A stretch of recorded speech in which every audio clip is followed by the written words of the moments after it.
the ideas that you come out with are at first people look at you and say they're crazy. Am I right to that? Yeah, there's a quote from Arthur C. Clarke says, any sufficiently advanced technology is indistinguishable from magic. And it does feel like that at times. So I definitely agree with the quote you shared. We have to envision things that don't exist. And that's quite hard and can seem crazy. All right. Thank you, Kathy, and welcome. And next up, we have Jason. I'm Jason Waller, CEO and founder of Power Home Solar. It's the third business I built from the ground up. I'm an entrepreneur, a four-time entrepreneur winner, EY winner in 2019, and I'm in the solar and renewable energy and energy efficiency business. And we have a motto at our company called BAM, building a movement, one panel, one customer, one employee at a time. We just reached over 2,000 employees. We doubled our growth during the pandemic. So I'm super excited to be on this panel and help talk about how to grow your business, how to hire people. And, we're building that movement. You see some of the stadium jerseys of the solar we put on NFL teams, getting them to be part of that movement. We need more energy in this world. With electric cars coming out, we have to find a way to do that and capitalize on that because there's not enough energy as there is. They have to keep buying power from each other. So I'm about electrification and renewable energy in 2020 to 2030. All right, love that. And you talked about building a movement. BAM. How did you come up with that? The phrase or the movement, how did you come up? Well, true story. I used to say boom, and my son said, Dad, that's the old company. You should say BAM. And he's a huge, huge comic book fan. So I said, all right, I can do that, but I got to come up with a meaning for it. And so I did. And on our first holiday party in 2015, because we're only 6 years old, we came up with building a movement. And it's, evolved. Now we do EV and all that. So it's one panel, one customer, one EV, one neighborhood, one stadium, one employee. The list goes on at a time. So super excited. Great. Love that. So, a lot of you haven't, heard my story. Mine, I kind of a little bit about Kathy and a little bit with Jason is, I come from the Army. So I was in the 82nd Airborne Division, jumped out of airplanes at 18 years old, would never do that again. But hey, it was fun from 18 to 21. Then it came down to Florida to go to college, live in the sunny state. I didn't want to live in snow anymore in Wisconsin. But I got into the job fair industry. And I always wanted to help everybody. People ask me, what's your degree? And is it a business degree? And I go, no, my degree is in sociology because I believe in helping people. They're like, yeah, but you're in business. I go, it goes hand in hand. But for 9 years, we put on in-person job fairs. And in 2018, I heard about virtual job fairs. Never thought about virtual, never heard about virtual job fairs. I was like, this is a great idea. Guy showed me a demo of the product, and I instantly said, this is the future. I said, this is where recruiting is going to go. I had at my time, my business partner, he said, no. He's like, I don't believe in virtual. In-person is the only way to go. And I'm like, okay, we parted ways. He stayed in person. I went virtual. In December of 2018, I was at a LinkedIn local event. I was actually driving down there, and they're like, what's your why? That's kind of what they were doing for that event. And I got there, and they're like, so Steve, what's your why? I go, I'm breaking off. I'm going 100% virtual, no more in-person events. We're going to be doing only virtual job fairs. And most of the people that were at this event were recruiters. And what did they do? This ain't going to work. Yeah, good job, Steve. And I was like, it's going to work, right? Like, it's there. Like, I believed in it. Like, I talked to my wife and I said, I may not make money for a year, but we're running with this, and, sometimes I'll say, hey, I told people to hold my beer. I just didn't think it was going to be a Corona. But, COVID, what that did is I think it opened a lot of people's eyes about the future. And previously, virtual couldn't work. Now, everybody's going to work. We did almost 2,000 virtual events in less than 8 months. People are seeing that, and Kathy, you talk about, with what you do with companies and stuff like that. And, first question I'll kind of throw to you is, what do you do when you sit down with a company and talk about the future of the workforce, how to recruit them, how to train them, how to keep them? Yeah.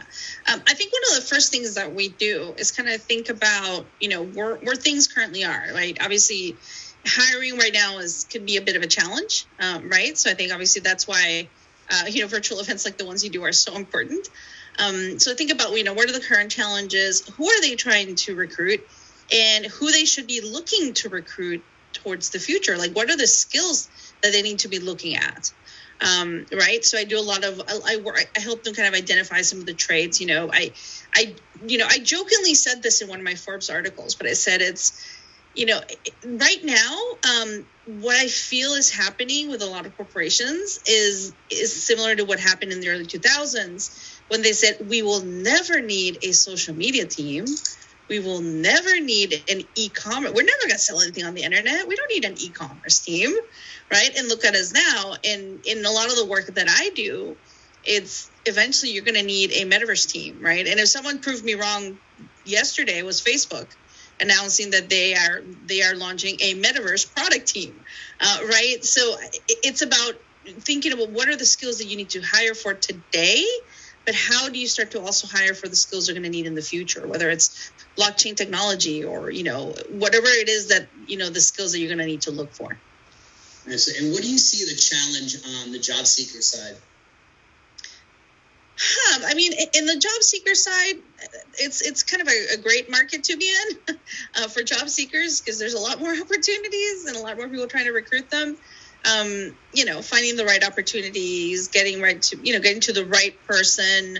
I feel like a lot of job seekers, feel like sometimes they put in their resume and it just gets lost in the world of, artificial intelligence. So I do see that as a challenge, finding the right fit.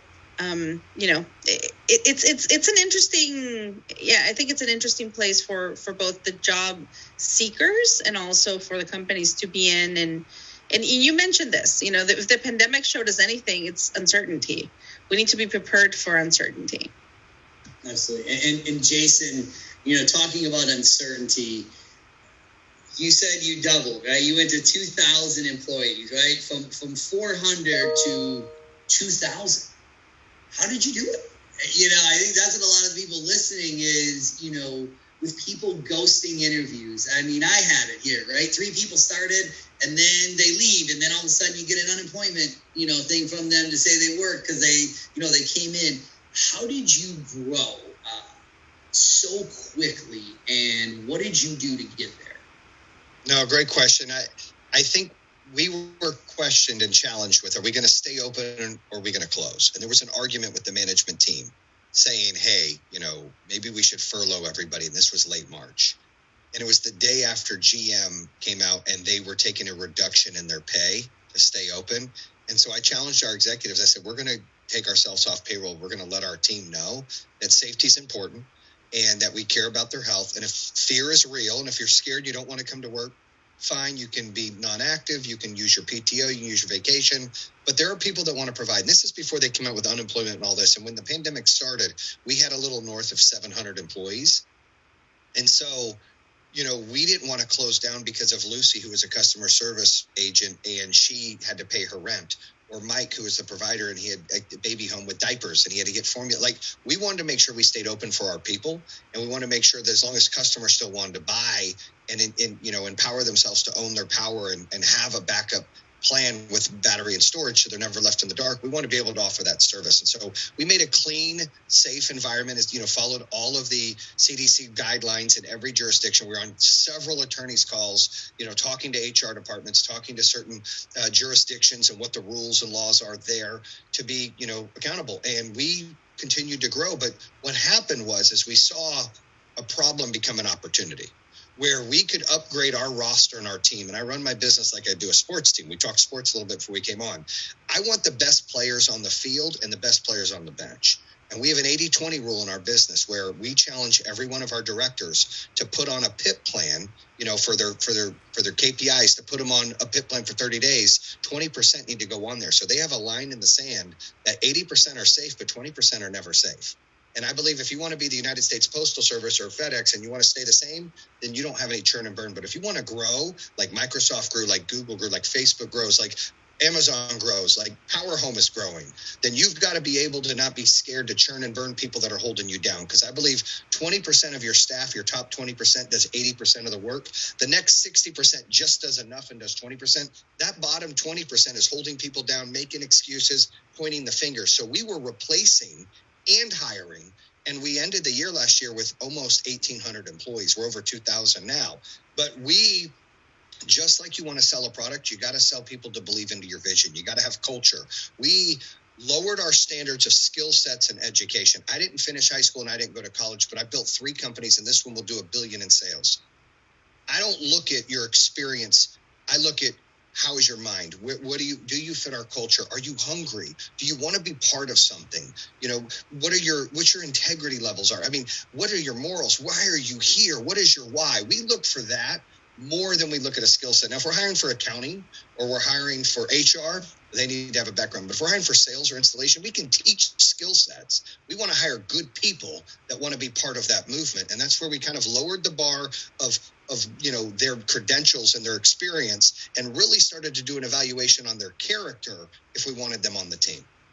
Absolutely. I always say, you give me a positive attitude and a great work ethic, I can teach you the product and how to sell a product. You give me you have a bad attitude and you're lazy, I can't teach you. Either can Tony Robbins or Tony Orton. And I've been saying that now for years. Can I jump in with something that I found quite interesting?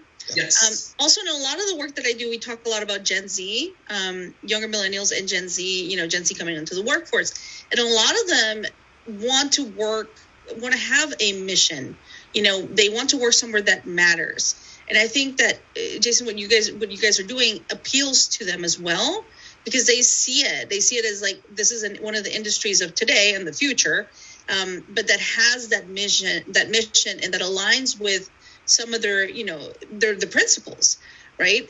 So I definitely see there, obviously you're setting yourself, basically what I'm saying is, in 10 years, you're not going to be 2,000 people. You're going to be, 100,000 or something. Who knows how many? Well, right? That's what I like to hear. I mean, we're growing all the time, and we set goals in there, and we hold managers accountable for recruiting, because they are almost replacing 20% of their staff anyways. Mm-hmm. And then they know they want to grow. And so they're always recruiting. We have full recruiting staff, but you're right, Gen Z, and we don't look for people who sold solar before. We won't hire them. Yeah. We look for people that are excited about our mission. And some are older too. Some sold loan, mortgages. Some sold insurance, but they're looking to make a friend. And I think in today's world, in 2021, people don't want to be sold anything. They want to be empowered to be educated and find a way to make their own decision. And as a business owner and entrepreneur, my advice to companies out there is, don't get salespeople. Get educators that can empower the customer to make a decision. That's how you grow and win, not trying to sell something. It's not what we do anymore in today's world. We have too much information here. They want to feel like they're making a decision. And that's kind of where we target our employee base. We don't get salespeople, we get educators. Yeah. And there's a quote actually from an event I went to the other day, a Gary Vaynerchuk event. And they said, Gen Z doesn't want the brands to appeal to them. Gen Z wants to go into business with those brands. And it's almost that mentality of the people that you're hiring, and also the newer consumers that are coming in, seeing this as an investment and going into business, because am I going into the solar business because I own the solar at home? Maybe I don't view it that way, but I think younger generations do see it as, part of who they are. Well, it's funny you say that. Our whole motto is own your power. It's the same title of my book that comes out in October, Own Your Power. So we're empowering not only our employees to own their power and their destiny, but we're empowering the customers to own their power and not have to pay a utility company forever. Absolutely. Have you seen, Jason, on your side, you talk a lot about, right, the recruiting, and building a team for culture, which I think is amazing. That's what we do here, right? I want somebody that fits in, doesn't matter, age, race, religion, whatever. Can you fit in here, right? Like the culture that we're building here. But have you noticed a lot of people that have kind of switched into, we'll call it sales? Have they retooled? Did they do something different? Like, were they in the hospitality before? Because we're hearing that a lot, where people from the hospitality industry left, and they said, okay, we're going to go in and we're going to take different classes, and they changed their career path. What are you seeing on that, Jason? I do see a lot of that. I see a lot of, also white collar type jobs that are out there, and call center jobs, and that a lot of companies that closed down that couldn't do things virtual, where people have all these. I mean, I can't tell you, if we have 2,000 employees, it's probably 1,500 that have college degrees. And I'm not knocking college, but I'm going to tell you, if you're not utilizing, be like a lawyer, a doctor, or something, like you said, where you got your degree in, but you're doing business, right? You use it for people. But most people that work for me, they're not utilizing their degree at all. And so when they find a mission or something that they want to be about, and a job they usually have, they're not utilizing that. And so when this pandemic hit, we saw an opportunity for people to be a part of something that's futuristic and that's a part of the movement of giving them a why. And they love to help customers out. I mean, I can rest assured every night I go to bed, I feel good because, we helped homeowners out. We created power at their house. That's a big deal. And so it gets exciting, and it starts from the top. And if I have the energy and I'm charismatic and I'm passionate about what I do, the rest of the team follows, and then the consumer gets that way. And the old school, like car salesman, door knocking, like we don't do that no more. People, we spend so much money on lead gen. We don't even have hunters, and if you're in sales, you have hunters and you have farmers. Everyone's a farmer for us because we advertise hugely on social media. We spend like $10 million a month on lead gen and advertising. We're on social media, TV, and radio. Somebody reads about solar in one of our 15 states, it's Power Home. And then they're like, oh, I want to see how that works. Oh, let me see if I get qualified. And then you fill out the thing, Steve, and we call you and say, hey, do you own your home? Oh, this is your house. Great. You don't have any shading. Great. We schedule someone to come out and do a 2-hour presentation with you. So you raised your hand and you wanted someone to come talk to you. We're not harassing you while you're cooking dinner or while you're giving your kids a bath or playing outside. We're not bothering you, right? Business owners need to get in the mindset of creating a product or creating a vision for your employees and the way that you can scale and the way that you can talk to consumers, of not being salesy, but being part of, something great and educating and something that they need and want, not something that you're forcing to them. That forced sales stuff just doesn't work. I have a lot of competitors. They try to knock on doors and tell that stuff doesn't work anymore. You're right on that one. So, Kathy, training. What do you think, right? You talk about, right, Gen Z. How do you see the training of the newer worker force or the future of the workforce different than training previously? Yeah, so I've been kind of advising companies for a while when it comes to training and using some of the newer technologies. So back in 2007, I was actually one of the VR experts that advised UPS when they were launching their VR driver training program. So they've been doing it since 2017. Sorry, it's 2017. And what I'll tell you is one of the reasons that a lot of companies are using VR or AR to train their employees is because, just the way we used to teach doesn't work, right? Especially with younger generations, if they come into the workforce and you give them, a book, they're not going to read it. They're not going to go read it. They're probably, they might watch it on YouTube, right? How to fix something, how to learn to do something. But when you put them in VR, there's two things that happen. First, they have to be focused because they're put in this world. Like, there's nothing else to do in that simulation, right? And another one is that most of them are gamified. So a lot of these people that are coming into the workforce, not all of them, but a lot of them are gamers or enjoy gaming. And so it kind of gamifies the training. And what I'm seeing is that the younger generations are expecting companies to be innovative in the way they recruit them, they train them, and they retain them. They're going to look for that because that's just who they are. So definitely seeing this kind of change and evolution in training and using these technologies to make the training, more enjoyable and upskill a worker faster to get to, what they need to do. Right. And that's, comes back to what you said earlier, talking about the metaverse. Can you there's probably some listeners out there that maybe have heard it, but don't really understand it. Yeah. Can you kind of give a quick, what it is, what it means? Because I want to touch on that on the training aspect, but just want to make sure that people really understand that. Yeah. So the metaverse is originally a sci-fi term. But it has definitely evolved. It has, it has multiple definitions. But the easiest way to define it is the successor to today's mobile internet. So very simple. Web 1.0 connected information, gave us the internet. Web 2.0 connected people, gave us social media. And Web 3.0 connects people, places, and things. And it could be in a physical world or it could be in a digital world, or it's kind of like a spectrum of sorts. So it's about our convergence of physical and digital. And kind of, Steve, what you've done with Premier Virtual is kind of an example of that being thrust into a digital way of doing things that people thought they would never do, right? And now it's our way of life. It's normal. That's how things are done. And how things will continue to be done. It'll probably be a hybrid of some ways, right? But I think that the metaverse it's almost like you have to think about it as the internet that we currently experience on our phones and on our computers, breaking free of the squares, and you kind of being in the experience, you being in the internet. I mean, that sounds really strange, but yeah, it's kind of the future of the internet, if you can kind of envision that. Gotcha. And I think that starts at an early age.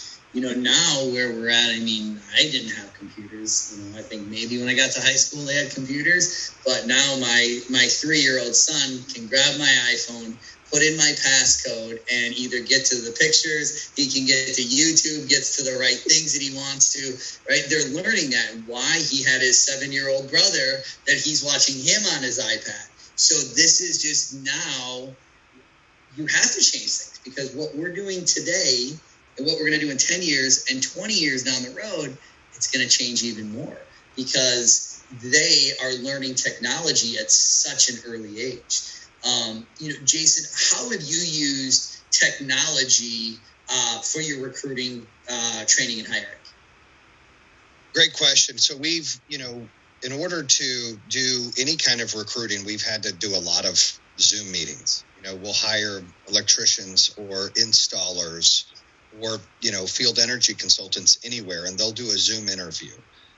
Rather than bring them in, they just line them up 10, 15-minute interviews and kind of get a feel of it, so they can see who they are, how they react, see if they look them in the eyes, ask them the correct questions, ask them about, what their goals are or why they're wanting to apply for the job, and kind of go through the process. And then if it goes well, they'll come in, if it's a local office, to a local branch. If not, they'll get a second interview from manager, because a lot of our people work remote and report to an office once a week.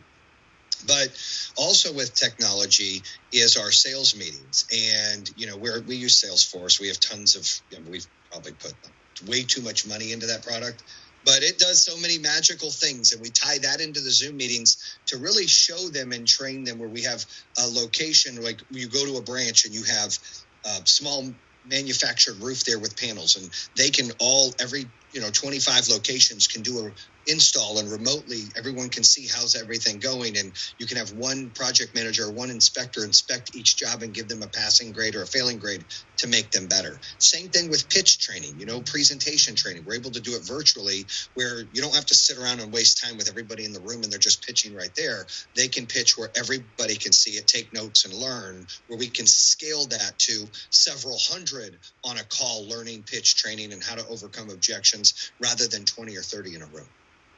Great. Yeah, technology is changing everything out there. What about you, Kathy? What are you seeing, or when you're consulting to your organizations, what kind of technology are you having them use? Well, definitely, virtual reality, augmented reality. That's kind of where I've spent the last 6 years. So definitely a lot of that, thinking through how can you use these technologies to, upskill people quicker, to optimize processes, to eliminate human risk. I always share examples, the UPS example, the idea is to put the driver in a VR device, have them go through different modules, one, to keep, the community safer, two, to keep the driver safer as well, so there's less accidents. And that in itself leads to more, process optimization and more deliveries on time, et cetera. And obviously that impacts the bottom line. So yeah, it's about thinking how can you use these technologies for, to upskill the worker, but also betterment of society. And, one example I give is, medical students being able to do, to practice surgeries on a virtual cadaver before they actually get to the cadaver and then to the actual person who's going to get the surgery. If that's me, I want this person to have practiced that a lot of times, right? So yeah, I think it's those sorts of things of being able to practice something, especially if it's a high risk situation, being able to do something, practice it. You're seeing it already, being used with firefighters and with first responders, being able to practice, some of these really, really intense situations. If you've probably seen how firefighters train, they have these rooms that you'd actually light up on fire, right? But let's, have them practice in VR before they actually go into this type of experience, and then eventually into the fires. So yeah, definitely technology is a great enabler, I think, of these new opportunities. And to me, really, it's a way to unlock employee experience, being able to use these new technologies, not just, to impact the bottom line, there is an impact, but also to allow the employees to get better training and to be better prepared for what's ahead. Yeah, I love that you said, the betterment of society. Right? We all know, right, the driving the Amazon trucks, the UPS trucks, the FedEx trucks, and, getting them off the road a little bit might be a little bit better. But, you also mentioned, with the practicing surgeries. It's like they used to just have that game operation. You remember that game when you were a kid and you had to like go in and it happened? And it's the same thing. Right now they can do that in VR and see what they did wrong before they get to cadaver. So you really see how the technology's at. So I'm going to kind of switch it a little bit. We talked a lot about the technology and stuff like that, but, wages have gone up. Unemployment has kind of kept people on the sidelines. You get people on both sides of the fence of where they're at. But start with you, Jason, on there. You've done a tremendous job of recruiting, and you don't see a lot of that with what's going on. And we work with a lot of our clients that are having challenges out there, recruiting, and it's the unemployment, the unemployment. How do you see that playing out? With the unemployment and the temporary trends that are out there? Well, it's unfortunate because it takes good people and good workers. I mean, I try to put myself in that position. If I'm making $800 or $1,000 to stay at home, or I can make $800 to $1,000 to go to work, what am I going to do? Now, I might be different. I'm going to go to work, but it's a question that I'm going to ask myself. And, that eventually has to give, I would hope. That they're going to have to cut that string a little bit to get people working again. We've done a good job, but there's still challenges because we feel we pay better than anybody else in our industry. And we feel like we're the best company, the best product. We use American-made panels, everything. But it's still sometimes hard to recruit because they'll play the part of, I'm coming to do the interview so I can get my unemployment check. They don't tell you that that's what happens. And then they no-show. And so we put quotas in a lot of pressure. What we do is we put incentives to our directors and our managers that part of their bonus is recruiting. So now it's in their job, just like, I got to get another sale, or I also have to get more people. So we hey, if you need to hire 10 people this month, you might as well bring in 50 for an interview. You might as well hire 20 because 10 won't show up. So we're just increasing the numbers and the expectations to get the net to where we want it to be. And that seems to work. But we're okay with paying people more as long as you get better people. We're all over the board. And in our industry, it's the fastest growing industry for job growth for solar. But what's really cool is with younger people, like what Kathy mentioned, getting excited about this, we can teach them the installation side, or we can teach them the field energy consultant side. They just got to want to work. And I would say 6 months ago, it was worse than it is now, at least in my opinion. 6 months ago, it was like, no way, I'm not going to work. But now I'm starting to see more people are bored sitting at home. They're getting depressed. And unless they're going to open up their own business online, they want to get out and do something and be part of something. But you're going to have to find a way to make those wages worth their while. And you're going to have to, one thing we do also is we show career advancement. Every one of our directors on both production and sales started from the bottom. And we have 3 directors on each side. We have 5 regionals. They all started so they can see the job opportunity growth. It's important not just about the money and not just about the culture, but for them to see a pattern of growth of where, that guy's been here 6 months and he's promoted. That lady was here a year and she's been promoted 3 times. That has also propelled it. And changing, solar's been really male predominant. We started hiring a lot more females, and believe it or not, in my opinion, a female in-field energy consultant smokes a male every time. They're more trustworthy. There's more integrity. They're better salespeople. It's just what I believe. I mean, maybe I'm guilty for being a girl dad. I got 3 daughters and a son, but I'm the first to tell you that I think girls are smarter. Women are smarter. They outwork men all the time, 9 times out of 10. So we're empowering them look, we have female crew leaders and installers on there kicking some butt, asking questions later, installing solar, because you have to change the ponds that you used to. If the workforce shrinks, you got to pick where you're going to fish to get other people. You got to change the parameters a little bit. Yeah, I love that. I've said that many times. So I was in outside sales for a few years. And I said anytime as we're training, I did the same thing. I love to hire females because if I'm out there training them, I walk in, I look like, I talk like, I smell like the sales guy. They know, what's this guy selling, And I would just, as soon as sometimes I'd walk in, I'd be like, yep, I'm here to sell you something, right? Because I try to have some fun with it. But you walk in and a female walks in, it's the guard gets shot just a little bit. right? And if they go out there and they can ask the questions and build that right, you're 100%. It's less intimidating. People are intimidated by the male salesperson to come in and sell to them. I mean, that's a fact. And, you Right. got to look at cities you're in, demographics you're in, too. I mean, the world we live in is a better place now, in my opinion, than it was 10 years ago. But we've got a lot of work to do. So we look at demographics, and, if we're in a predominantly Spanish area in Houston, we want to hire a lot of Spanish people so they can help, some Hispanics. So we want to. We try to promote that. A lot of companies don't do that. Not like we'll purposely like you need to hire like 6 Spanish-speaking reps because we're in Houston. That's a tough market for us. I don't speak Spanish. And then all of a sudden it starts to morph and you gain some momentum there. And I think that's where a lot of companies, they're so stuck in their ways. They don't diversify enough. Yeah, that's actually one of the next questions. I want to get into diversity. We're going to talk about that in a second. It's a segue. But Kathy, do you think employers need to offer more skill and education workshops going forward? What do you feel they should offer to help their team, their employees grow and develop?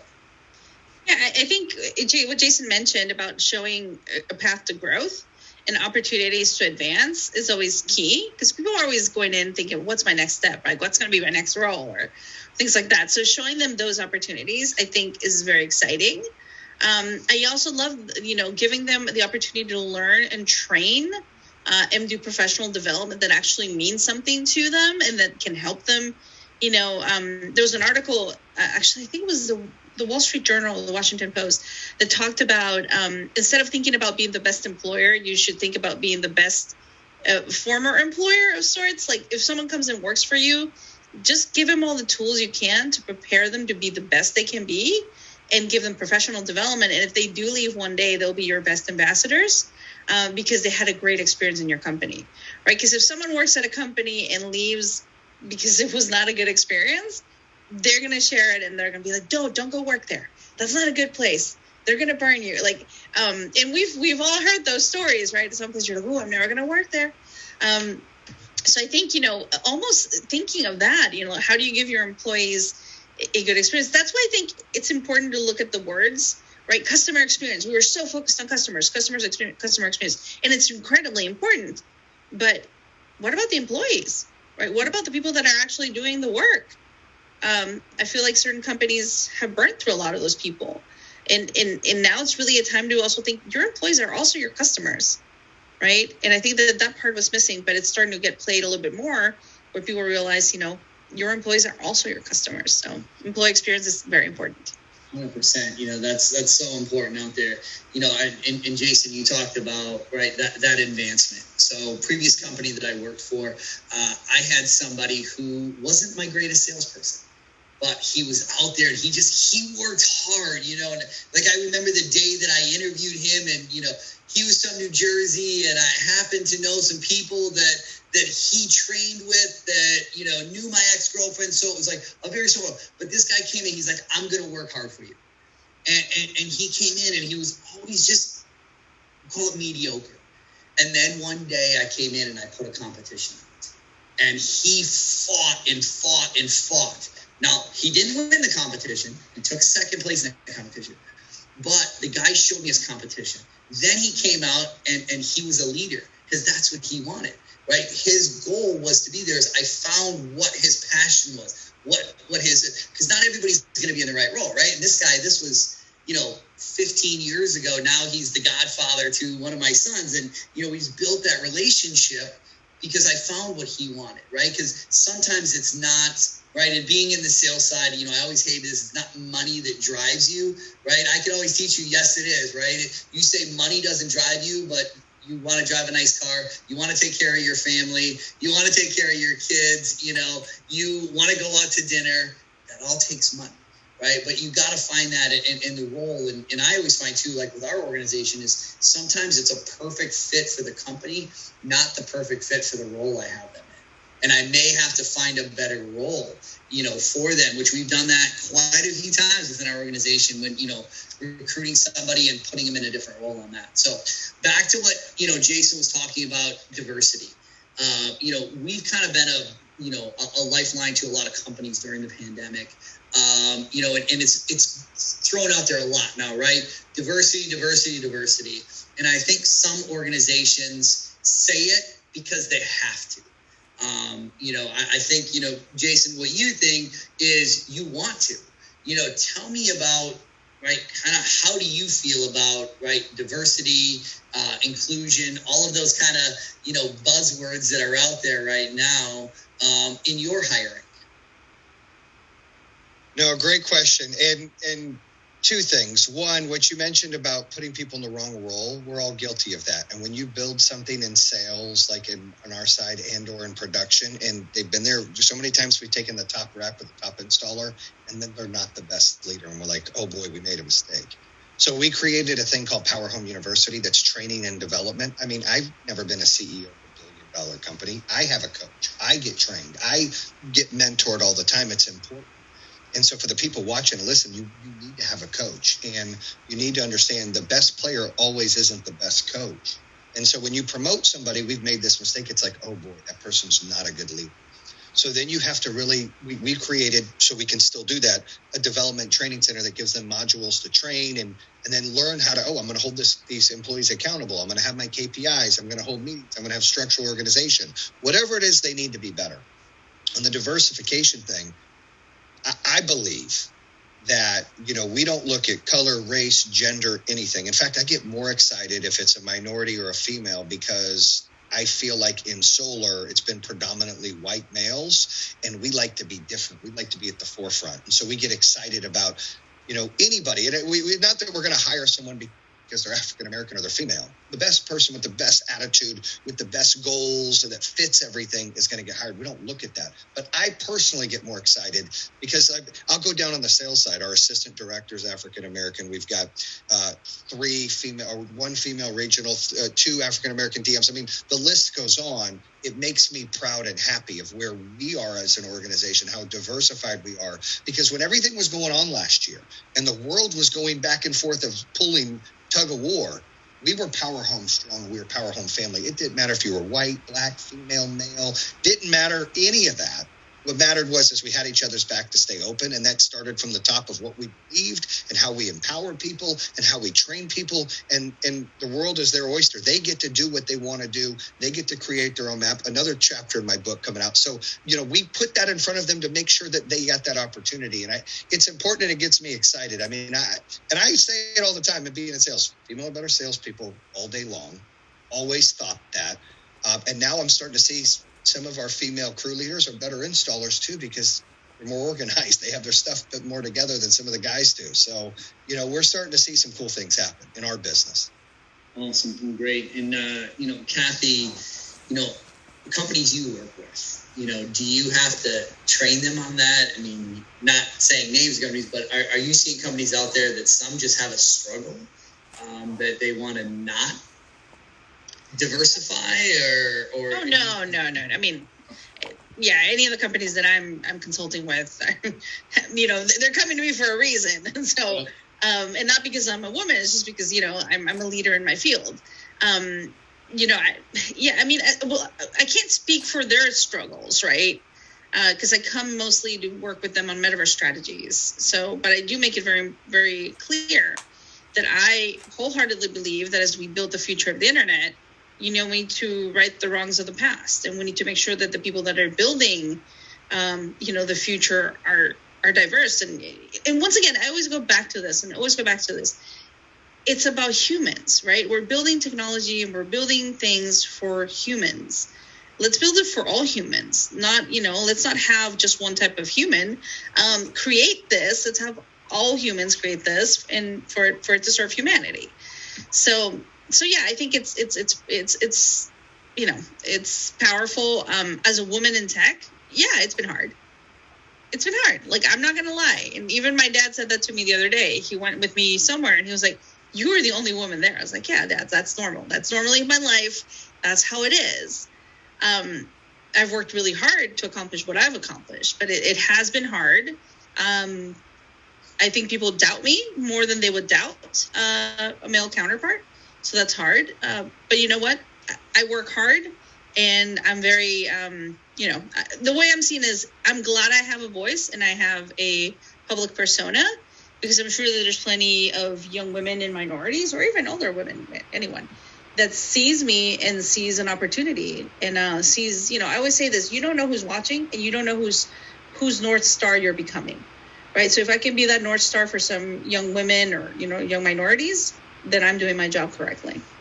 Let me jump in real quick and thank you, Kathy, for leading the way and not being scared to take on the challenges. Because here's one thing that maybe the listeners and viewers can understand. If there is a job opportunity and a male might not be qualified, they're still likely to apply for the job. Where a female is more honest and integrity of their skill set of where they're at, they're not going to apply for something unless they feel they have the credentials. That happens all the time. If I put a job out there and I send the application to 50 males and 50 females, 10 females will apply and 45 males will apply. That's just what will happen. And it's not because the males want to work more than the females. It's the females are being more honest of what the skill set and the experience is, where the males are like, I'll just wing it. And so we have to find a way, either lower the skill sets or get some of the females or some of the minorities, whatever, out there to step up and say, I'm going to apply for that job. I'm not intimidated. It's the same thing for some minorities. Like, they feel intimidated to apply for a job. We have to find a way to break that barrier where they're applying and having the same confidence and the same opportunity. And we're not seeing that enough. And I can put jobs out there and want to hire whomever I want to, but I can't get certain people to apply because of that. And we have to find a way to break that barrier. I don't know how we do, but we have to, because this guy could be lying about his background, and I'm not going to hire him on a skill set anyways. We're going to train skill set. But now I have 45 guys to choose from compared to 10 females. Yeah, I think it's one of those things where women feel like I need to have absolutely everything on that list of requirements, or and it's like, and no, that should just go ahead and apply for it. Guys, I agree, 100%. I was raised, to be honest, my parents raised my brother and I not to have, I was never told, oh no, you can't do that because you're a girl. Like, that was never something that happened. It wasn't until I got into tech that I was like, what happened here? Find a way to lower the credentials then, or something, because it's basic stuff that's in there with these jobs. Like, you got to have 8 years of this and 4 years of this and 2 years of that. Now, I'm just saying about my companies, right? I don't care what the piece of paper says. I care about if they come in and they want to work. We've got to find a way, we have job descriptions better, to bring candidates in like that and quit putting such strict guidelines on there, because most of the guys are lying anyways. Let's call it what it is. They come in, they're like, they don't have that experience that some of the females did anyways. That's a fact. Absolutely. And Cindy, you were talking about, right, the female. How can we get Kathy's of the world, right, all this, to get into the mindset of the college and the high school females to have that same mindset? Because I think that's where it is, right? Like, in the software world, like you said, tech is dominated by men. How do we switch that? Software developers, it's dominated by men. How do we get more females? I think it's gotten better, right? From like my parents' age is, hey mom, you're meant to stay at home while dad goes out and works, and you do that, right? I think it's changed a little bit, but how can we make it change even more? Right, to Jason's point, with yours, Kathy, to get more of you out there into earlier in life to the girls down there. Yeah, I mean, showing them, there's saying says, if you can see it, you can be it, right? So if all I see is leadership that looks a certain way, that in some ways sends a message of like, I'm not a leader, right? Or I'm not part of that. But if you can see it, you can be it. And I think that that's a very powerful message. So I'll give you an example. So Facebook just announced that they're setting up a Facebook product team, a Metaverse product team. And the three people that they announced as leadership are all men. Two are, more diverse. And I think that's great that all three of them are amazing professionals. I know one or two of them. But to be honest, that to me was really sad. I was like, why I know plenty of people inside that company that could have risen up to the challenge and being the people that could lead this. So once again, if we're building the future, we need to have the right people in place. And I'm not saying just hire because it's a woman, but I don't know. Couldn't you find someone else? Like, what if they had the same issue we're talking about people applying? That's my fear is that they. I just know these were internal hires. Like these were people that were moved up internally. They should have found out, but I know that we've struggled. We've struggled to get enough, females to apply for high-level positions. Our trainer in development, Michelle Grave, is one of the best females I've ever hired, and I've hired thousands and thousands over the years. She's a boss. She wasn't qualified for the job. She applied for the job. She took it. She's been promoted 3 times, and she runs all of our training and development. She's a badass. I hope I can say that. That's what she is, right? I can't get enough of that. Like we have to find a way to get more people on that.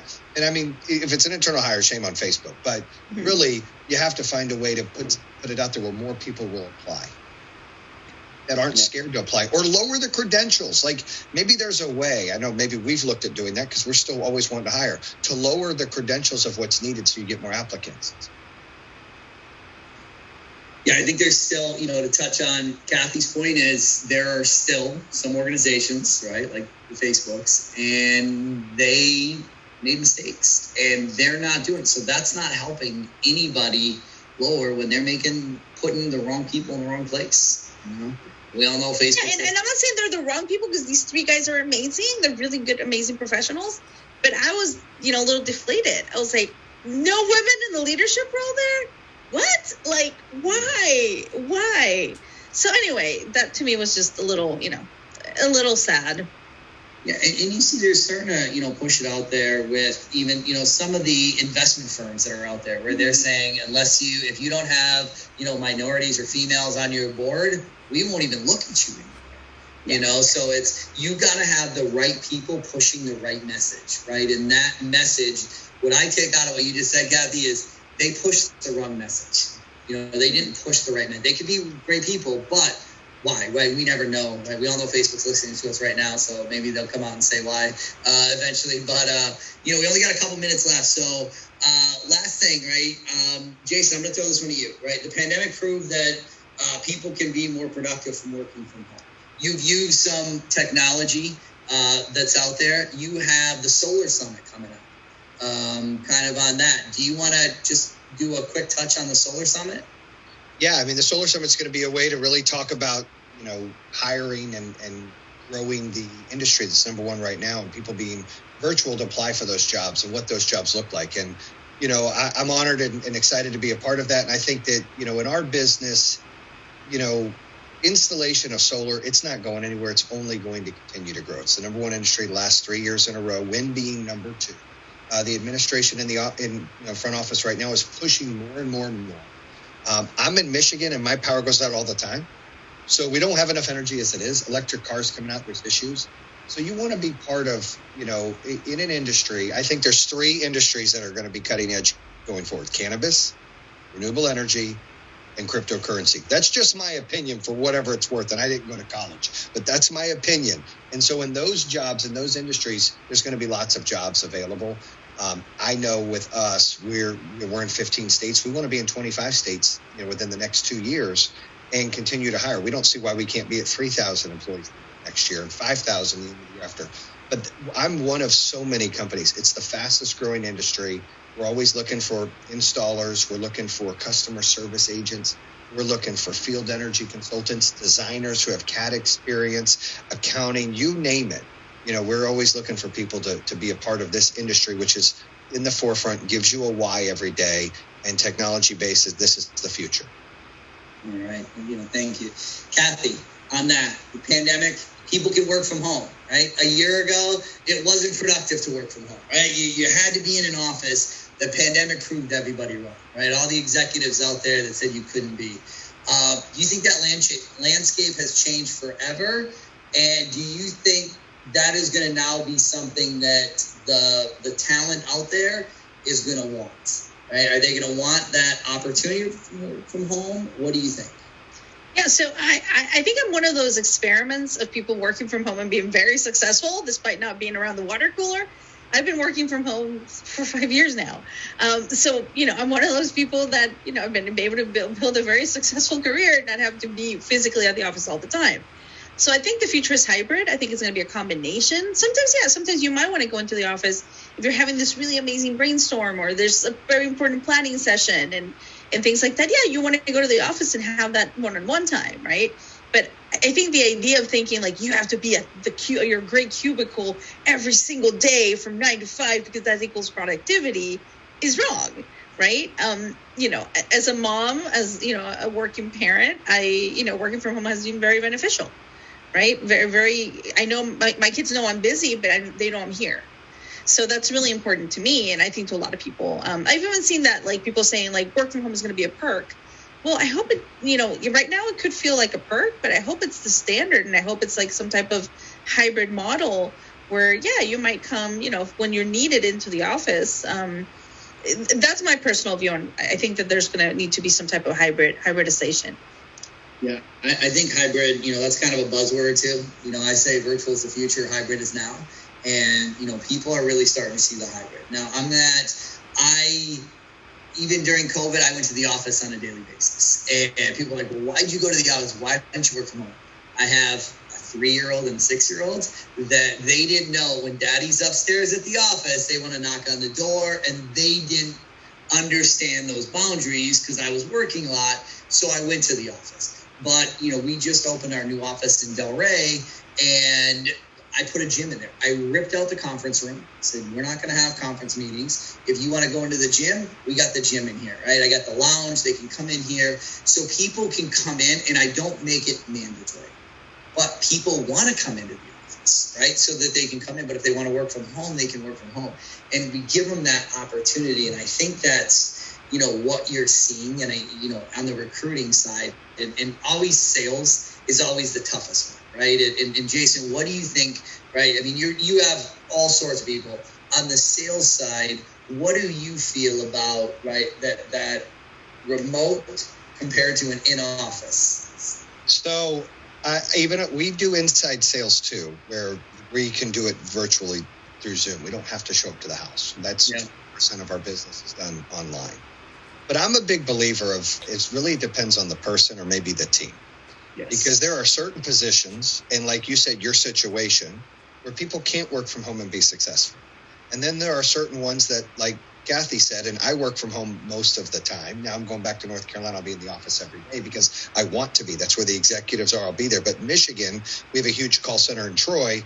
I'm not going to go in there. None of the executives are in there. I'm not going to go in there and stick my nose in everything and become the Tasmanian devil and make it worse, right? I want to stay out of people's way, so I work from home. But it depends on the department. It depends on the leadership of that department, what the position is. For us in sales, I prefer our folks to show up to the consumer's house, build that rapport and relationship, walk the home with them. But we know it's easier to scale online sales. So we're doing that, via Zoom and other applications. So we're going to continue to grow that because that's the future of most or at least half the business, we think.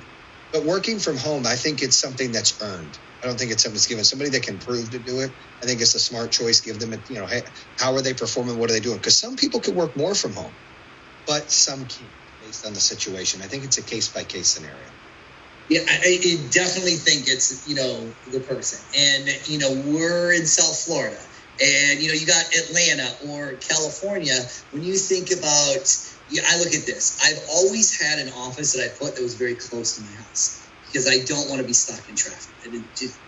It's not a good thing, right? Now what do I do, though? I put on my podcast, I put on Audible, and I listen to it as I move my office. You need to put on the True Underdog podcast. So I got it up right now with you and Tucker Max, right? It was I started to listen to it yesterday. So that's now what I'm getting into, moving. I've never had an office 20 minutes from my house. This is the farthest it's ever been away from. That's therapeutic, though, Steve. That's therapeutic to drive and listen to things. I used to not like it either. Now I miss it. I'm like, I got to go. I'm getting out of the house. I go get a coffee and spend an hour and a half in the parking lot just because I need to decompress and have that. I mean, I think it's therapeutic. Yeah, and there's some people that are like that. I'm the opposite. I don't want to be stuck in traffic. Even if I'm listening to a phenomenal podcast. But when you start to think about it, and some of these people are like, gosh, I got to wake up at 7. I got to get ready. I got to get dressed. I got to do all this stuff, right? Their day, right, their mindset is immediately negative, right? Because I think mindset is key to a lot of things. Their mindset is negative. I got to go get stuck in traffic, right? And then what happens at 3 o'clock?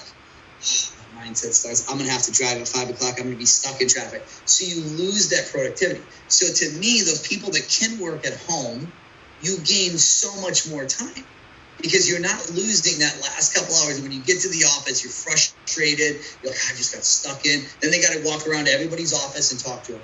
I believe it's the mindset. And I think if somebody can be successful at home, they can be successful at the office. They can be successful at the office. They can be successful at home. It's the mindset, right? It's the mindset, but it's also the environment. Someone who has like 2 kids and 2 dogs, and it's during the day, and they've got to talk to people. That's hard. They'd have to put their kids and dogs in daycare, which if they were going to the office, they would. And we have people that work remote that are like, we don't say, well, your kids are home or not, but we can tell based on them on the phone and what's going on and when they're available. And we're just like, look, just make sure that you're able to do that. And we've had people crush it. Like, whoa, we're getting so much out of them because they treat it like a real job. They take the kids to daycare, they take the dogs to daycare, or maybe someone else has the kids for that, whatever the choice is. Because you're right. Kids don't understand that mom or dad are at home, working from home when they're little. They don't get it. So that environment is the only thing I see being that can hold people back besides mindset. It is mindset, but the environment is important of what they can accomplish because you can't control what your kids or dogs, feel or want to do during the day when you're working. How many times you've been on a Zoom call now and all of a sudden a cat will come across or a dog will jump on and people. My dogs bark in the background. I'm on a podcast. I'm like, can you guys shut the dogs up? No. I just go, hey, it's real life now. Somebody will say something like that's life now. So it is. All right. So, well, we're right at the hour. Kathy and Jason, I appreciate you guys getting on. Any last things that you guys want to talk about the future of the workforce? Any last things you want to say? We'll start with you, Kathy. Anything? No, I'm just, very positive about the future. I'm excited about, the metaverse that we're building. And I'm just honored to be a leading female voice, a leading voice. I don't even have to qualify myself, a leading voice in the industry. All right. Well, we love what you're doing out there. So thank you, Kathy. Jason, any last thing from you? Yeah, first I want to give kudos to Kathy for being a leading voice out there. Thank you, Kathy, for everything you do and bring to the table. And thank you for this opportunity, Steve. I'm super excited about the future. We live in the greatest country, and I feel like in the business I'm in the greatest industry, and I have the greatest team. And so I'm excited about what the future holds. I'm excited about where we're going to go as a human race and what things are holding in the future. It's super exciting. Technology, you're right. 20 years ago, we didn't have cell phones. I mean, my kids are like, really? I'm like, yeah, I used to have to go to a payphone, put a quarter in and call and check in with my parents. I had a pager. What's a pager? Like, I get so excited about technology. You had paper maps, right? Oh, yes. At 17 years old, I drove from North Carolina to Arizona on my own, and I was using a paper map, and I had quarters to call at a payphone. And I'm like, I would never allow my kids to do that at 30, let alone 17. But look at where we've come as a race and as a country and what's going on. And yeah, of course, we still got bad stuff, but we're getting better every day. And I have a motto, AGB, always getting better. And as long as we continue to have that mindset, and we take that step forward, I think we're all going in the right direction. And, you just, and to hire people, just keep trying. It's like fishing. Stick nets out there everywhere. Don't limit yourself of who you got to hire. I saw a note out there, hey, you might not be in the wrong place. We're on everything, looking for everybody anywhere. We're moving every rock to try to recruit. So that's what you got to do. All right. Well, thank you, Jason. Thank you again, Kathy. Keep up everything that you guys are doing. Look forward to continue working with you all. Have a great day. Thank you. All right. Thanks, bye-bye. everybody.